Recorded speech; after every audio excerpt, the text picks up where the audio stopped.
ছোটোবেলার কথা একটা মনে পড়লো, যেটা হচ্ছে যে আমরা যখন ছোটো ছিলাম গ্রামে অঞ্চলে যখন এই আর্মি গাড়িগুলো আসতো, তো আমরা অনেক ভয় পেতাম। তা আসলে যে বা তারা যদি ট্রেনিংয়ে আসতো কোনো গ্রামে বা কোনো জায়গায় নদীতে, তাহলে দেখলে কিন্তু অনেক ভয় পেতাম, যেটা বলার বাইরে। তো আসলে এখনকার যুগে হচ্ছে মানুষরা ভয় পায় না। বাট কারণটা হচ্ছে যে মানে ওইটা আছে না, যে আসলে আমি যদি বাবাকে মূল্য দিতে পারি, তাহলে আমার সন্তান আমার বাবাকে মূল্য দিবে, আমাকে মূল্য দিবে। এই একটা বিষয়। সেরকম হচ্ছে যে এখনকার আছে যে মূল্য দিতেই চায় না কেউ করে।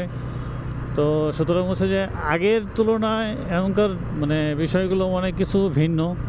যেমন হচ্ছে আগে আমরা মুরব্বি থাকলে তাদেরকে সম্মান দিতাম, বা সাইকেল নিয়ে গেলে নামতাম, সালাম দিতাম। কিন্তু এখনকার যুগে হচ্ছে যে কেউ করে দাম দেয় না, মূল্যটা দেয় না। আসলে মূল্যটা দেওয়াটা হচ্ছে, বিষয়টা হচ্ছে কি আমাদের নৈতিক দায়িত্ব।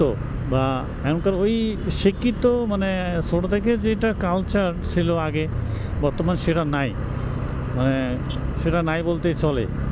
তো আমরা যদি ওই ছোটো থেকে যে কালচারটা আছে, এটা যদি আমরা যদি প্রাধান্য দেই, তাহলে কিন্তু অনেক ভালো, মানে ছেলে সন্তান অনেক ভালো সবাই মূল্য দেবে। এই জিনিসটা কিন্তু এখন বর্তমান নাই। এবং আমরা চাই যে সবার সন্তান, ছেলে মেয়ে যেটাই থাক না কেন, সবাই সবার মূল্য দিক। সবাই ভালো থাকবেন, সুস্থ থাকবেন। আল্লাহ হাফেজ।